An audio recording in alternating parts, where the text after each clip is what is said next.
America और चीन के बीच छिड़ा ट्रेड वॉर अब वैश्विक बाजार को हिला रहा है। चीनी कंपनियां इस जंग में बाजी मारने के लिए सस्ते दामों पर लग्जरी सामान सीधे आपके मोबाइल स्क्रीन तक पहुंचा रही हैं। लेकिन सवाल यह है कि क्या भारत इस ट्रेड वॉर का फायदा उठा पाएगा या सस्ते चीनी सामान की बाढ़ में डूब जाएंगे हमारे स्थानीय बाजार। रिपोर्ट देखिए। अमेरिका चीन ट्रेड वॉर, वैश्विक व्यापार बना रणभूमि। अमेरिका का चीन पर टैरिफ हमला, हार मानने को तैयार नहीं है चीन।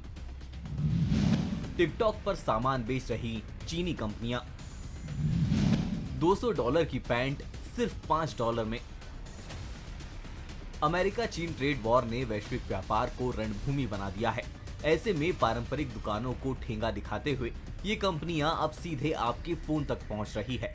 वहीं अब टिकटॉक के जरिए एक योगा पैंट जो कि अमेरिका के बड़े बड़े ब्रांडेड स्टोर्स में $200 में बिकती है, वही पैंट अब चीनी फैक्ट्रियां टिकटॉक पर सिर्फ $5 से $6 में बेच रही है। जो चाइना का most popular social media app है टिकटॉक, उसकी मदद से जो उनके खास करके जो मैन्युफैक्चरर्स हैं, उन्होंने उनके जो ट्रेडिशनल सेलिंग मेथड्स हैं उन्हें छोड़कर सोशल मीडिया की मदद लेके सेलिंग करना स्टार्ट किया है। प्रोडक्ट $250-300 तक का बिकता था। आज की डेट में टिकटॉक पे चाइना की मैन्युफैक्चरर्स उसे डायरेक्ट $5 से $6 में बेच रहे हैं। टिकटॉक पर चीनी सामान की बाढ़, ट्रेड वॉर में भारत क्यों पिछड़ा? चीनी सामान क्या भारत के लिए खतरा? इस ट्रेड वॉर के चलते अब भारत चीन के लिए बड़ा बाजार बन चुका है। इलेक्ट्रॉनिक्स, मशीनरी, केमिकल्स को लेकर हम अब भी चीन पर निर्भर हैं। लेकिन ट्रेड वॉर से जो मौके मिले उनका फायदा भारत नहीं उठा पाया, जबकि वियतनाम जैसे देशों ने इस मौके को लपक लिया और अमेरिकी बाजार में अपनी हिस्सेदारी बढ़ा ली। उन तमाम ऐपों को जिनको लाइसेंसिंग नहीं होती है, जिनकी वो कुछ अपने यहाँ भारत में लाइसेंसिंग व्यवस्था की जाए।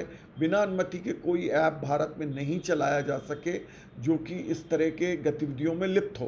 तो भारत सरकार यदि कुछ इस तरह के नियम कानून बनाएगी तो ये ऐपों का जो सब जगह आना जाना आसानी से हो रहा है और दुरुपयोग इनका हो रहा है, अर्थव्यवस्था पे डेंट है, व्यापारियों को नुकसान हो रहा, वो रुक सकता है।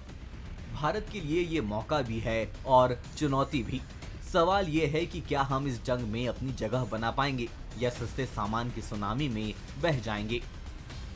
अमित सोनी, बंसल न्यूज, जबलपुर।